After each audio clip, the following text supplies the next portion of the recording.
പുതിയ സംസ്ഥാന അധ്യക്ഷന് പിന്നാലെ പുതിയ സംസ്ഥാന ഭാരവാഹികളെയും പ്രഖ്യാപിക്കാനൊരുങ്ങി ബി.ജെ.പി. സംസ്ഥാന സമിതിയും സംസ്ഥാന കൗൺസിലും പുനഃസംഘടിപ്പിക്കും. യുവമോർച്ച അടക്കമുള്ള വിവിധ മോർച്ചകൾക്കും പുതിയ ഭാരവാഹികളെത്തും. കോർ കമ്മിറ്റി യോഗങ്ങൾ ചേർത്ത് ദേശീയ നേതൃത്വത്തിന്റെ അനുമതിയോടെയാകും പുതിയ ഭാരവാഹികളെ പ്രഖ്യാപിക്കുക. മുതിർന്ന ബി.ജെ.പി. നേതാക്കളുമായും പൗരപ്രമുഖരുമായും വരും ദിവസങ്ങളിൽ സംസ്ഥാന അധ്യക്ഷൻ കൂടിക്കാഴ്ചകൾ നടത്തും. പ്രജിത് മോഹനൻ ചേരുന്നു. വിവരങ്ങളുമായി പ്രജിത്ത്, വലിയ മുന്നേറ്റത്തിന് പുതിയ ചുവടുവയ്പ്പുകൾ എന്തൊക്കെ മാറ്റങ്ങളിലേക്ക് ഇനി കടക്കും?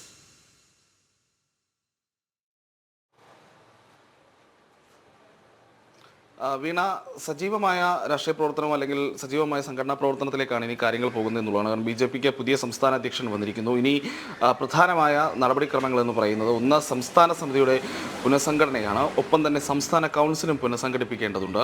ഈ രണ്ട് നടപടിക്രമങ്ങളും പൂർത്തിയാക്കിയ ശേഷമായിരിക്കും ബി.ജെ.പിയുടെ മറ്റ് ഘടകങ്ങളിലേക്ക് പാർട്ടി ഈ രീതിയിലുള്ള പുനഃസംഘടനാ നടപടികളുമായി കടക്കുക. അതായത് യുവമോർച്ച അടക്കമുള്ള വിവിധ മോർച്ചകൾക്കും അധ്യക്ഷന്മാരും പുതിയ ഭാരവാഹികളെയൊക്കെ കണ്ടെത്തേണ്ടതുണ്ട്.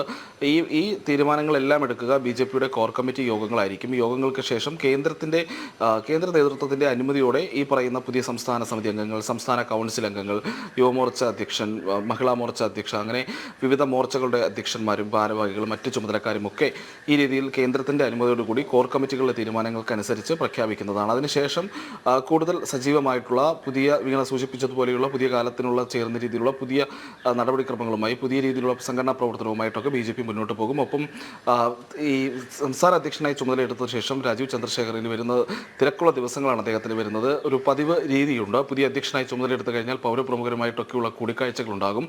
ഈ കൂടിക്കാഴ്ചകൾക്ക് ശേഷം ബി.ജെ.പിയുടെ മുതിർന്ന നേതാക്കളുണ്ട്. അവരുമായിട്ടുള്ള കൂടിക്കാഴ്ചകൾ രാജീവ് ചന്ദ്രശേഖർ നടത്തും. അവരിൽ നിന്നൊക്കെയുള്ള ഉപദേശങ്ങളൊക്കെ സ്വീകരിച്ചുകൊണ്ടായിരിക്കും അദ്ദേഹത്തിൻ്റെ പുതിയ പ്രവർത്തന പദ്ധതികൾ എന്തൊക്കെയാണെന്നുള്ള കാര്യത്തിലൊക്കെ ഒരു അന്തിമ രൂപം കൊണ്ടുവരിക.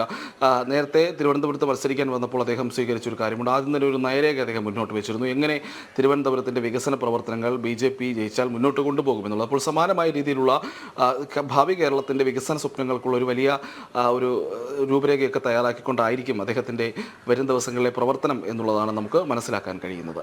ഓക്കെ, ശരി പ്രജിത്ത്.